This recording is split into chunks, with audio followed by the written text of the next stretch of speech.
নমস্কার বন্ধুরা, আমি অনিতা ঘোষ। আপনারা দেখছেন আমার অনুষ্ঠান সুরুচি বাংলা রান্নাঘর।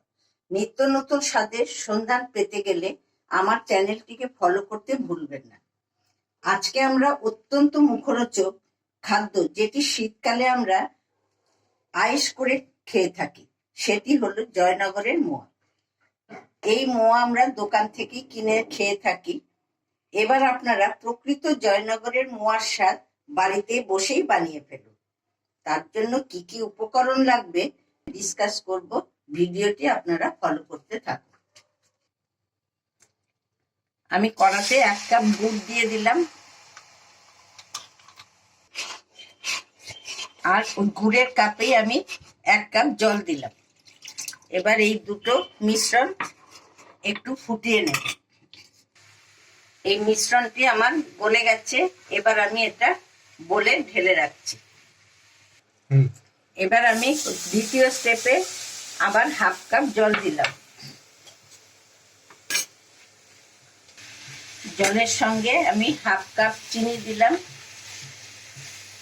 এতে আবার 1/2 কাপ গুড় দিয়ে দিলাম।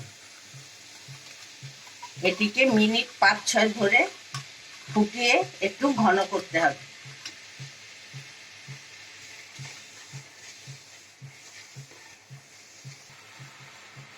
এটা প্রায় ঘন হয়ে আসছে, বারবার করে এটা নাড়তে থাকতে হবে, আর না হলে কড়াইয়ে লেগে যেতে পারে। দেখুন, এটা আমার অনেক চিটচিট হয়ে এসছে।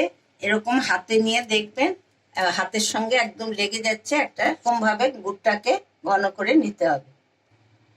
এবার আমি খইগুলো একটি বড় বোলের মধ্যে ঢেলে নিচ্ছি।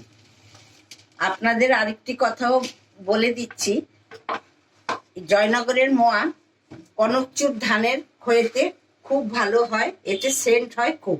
কিন্তু আমাদের এদিকে কনকচুর ধানের খই তো অ্যাভেলেবেল পাওয়া যায় না, তাই আমরা এই নর্মাল খইতেই জয়নগরের মোয়া আপনাদের করে দেখাচ্ছি। এবার আমি খইয়ের সাথে 3-4 চামচ দিয়ে আমি আগে কিছুটা মিশিয়ে নেব, একবারে পুরোটা দেব না।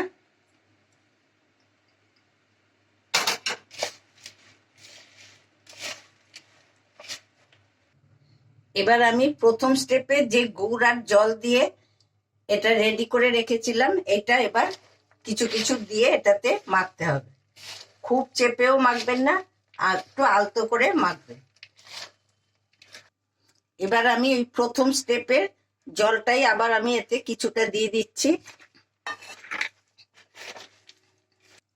এবার আমি যে দ্বিতীয় স্টেপের গুড় আর চিনি দিয়ে করে রেখেছিলাম, এটাকে আমি আবার এখন আর একটু কম কম করে দিয়ে আমি এটা মিশিয়ে নিচ্ছি।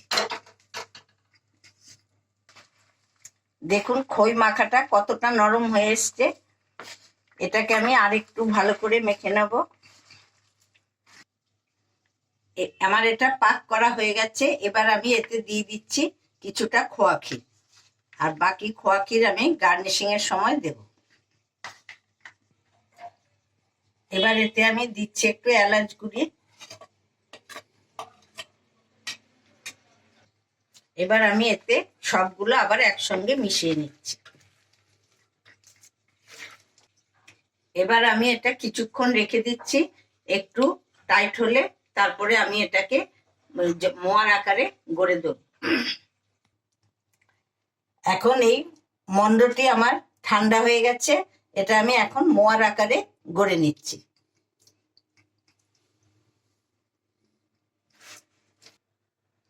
এগুলো আমার মোয়ার আকারে গড়া হয়ে গেছে। এবার আমি এতে একটু খোয়া ক্ষীর দিয়ে গার্নিশিং করে দিচ্ছি। জয়নগরের মোয়া আমার রেডি হয়ে গেছে। এত সুন্দর মোয়া আপনাদের সঙ্গে শেয়ার করার জন্য আমারও খুব ভালো লাগছে। রেসিপিটি ভালো লাগলে অবশ্যই লাইক শেয়ার সবার মধ্যে করে দেবেন। নিত্য নতুন রেসিপি পাওয়ার জন্য এই চ্যানেলটিকে সাবস্ক্রাইব করুন।